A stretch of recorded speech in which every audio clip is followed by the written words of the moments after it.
Hi అండి. Welcome to Akken Devi channel. Restaurant స్టైల్లో chicken masala ఫ్రైని ఎలా చేయాలో చూపిస్తాను. చూసేయండి, ట్రై చేయండి. చాలా ఈజీగా ఉంటుంది, చాలా టేస్టీగా కూడా ఉంటుంది. ఇంట్లో ఉండే ఐటమ్స్తోనే ఇప్పుడు నేను చూపించినట్టుగా చేయండి. గరం మసాలా 1 స్పూన్, అల్లం వెల్లుల్లి పేస్ట్ 2 స్పూన్లు, కారం 2 స్పూన్లు, చికెన్ మసాలా 1 స్పూన్, 1 స్పూన్ ఉప్పు, 1 స్పూన్ పసుపు. హాఫ్ కేజీ చికెన్లో దాని తర్వాత ఒకటి వేసుకుందాం. ఈ 3 స్టేజ్లు అండి మసాలాలు కలపడం అనేది. చూడండి, ఈజీగా ఉండాలని ఇలా తీసాను వీడియో, చూడండి. సో ఇలా మసాలాలన్నీ వేసిన తర్వాత ఆయిల్ 1 స్పూన్ వేసి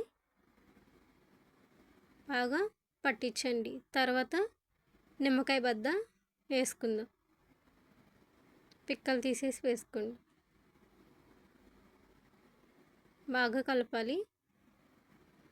బాగా కలిపిన తర్వాత ఒక మిక్సీ జార్ తీసుకుందాం. మిక్సీ జార్లో పెద్ద సైజు టమాటా ముక్కలు 2, గుప్పెడు కొత్తిమీర, 2 పచ్చిమిరపకాయలు, పలావ్ మసాలాల 3 రకాలు వేసి మిక్సీ పట్టుకుందాం. ఇది సెకండ్ స్టేజ్. ఈ పేస్ట్ కూడా బాగా కలిపేయాలి, ముక్కలకి బాగా పట్టేలాగా. సో పెరుగు కూడా వేసుకోవాలి. ఇది థర్డ్ స్టేజ్ అండి, పెరుగుది. బాగా పట్టించండి. ఇప్పుడు పెరుగు వేసుకుందాం.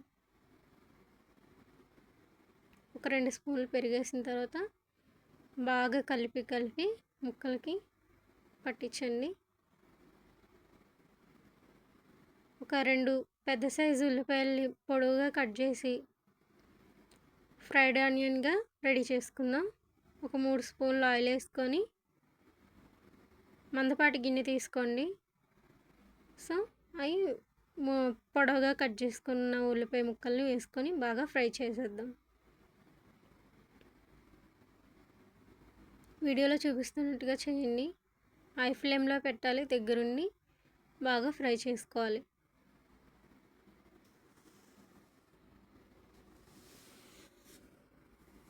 ముక్కలు ఏం మాడిపోవండి, అవి మాడాలి కూడా ముక్కలు అనేవి, ఉల్లిపాయ ముక్కలు. ఈ చికెన్ మసాలా ఫ్రై కోసం ఇవి బాగా ఇంపార్టెంట్ అండి.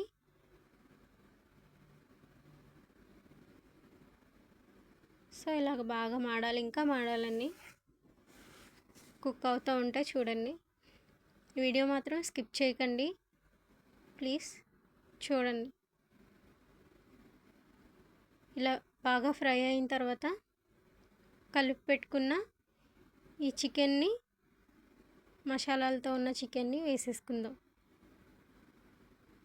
నేను 3 స్టేజ్ల్లో చూపించాను కాబట్టి మసాలాలు కలపడం చూసారా ఎంత బాగా పట్టిందో. గ్రేవీ కూడా చాలా ఎక్కువ వచ్చిందండి. చూడండి పేస్ట్ ఎంత వచ్చిందో.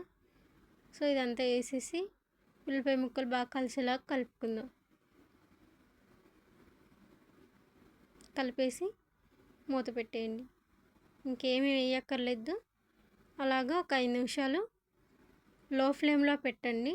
లో ఫ్లేమ్లో పెట్టి బాగా ఒక 5 నిమిషాలు ఉడికిస్తే సరిపోతుంది.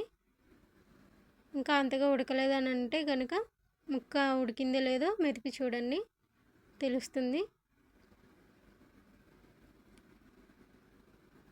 చాలా అంటే చాలా టేస్టీగా ఉందండి, ట్రై చేయండి. బిర్యానీలోకి, ఓన్లీ ఉత్తి రైస్లోకి కూడా చాలా టేస్టీగా ఉంటుంది ఇది. సో దీన్ని ట్రై చేసి ఎలా ఉందో కామెంట్ చేయండి. ప్లీజ్ లైక్ చేయండి, సపోర్ట్ చేయండి, సబ్స్క్రైబ్ చేయండి. నచ్చితే సపోర్ట్ చేయండి ఫ్రెండ్స్. వీడియో ఆఖరి వరకు చూసినందుకు థ్యాంక్ యూ సో మచ్.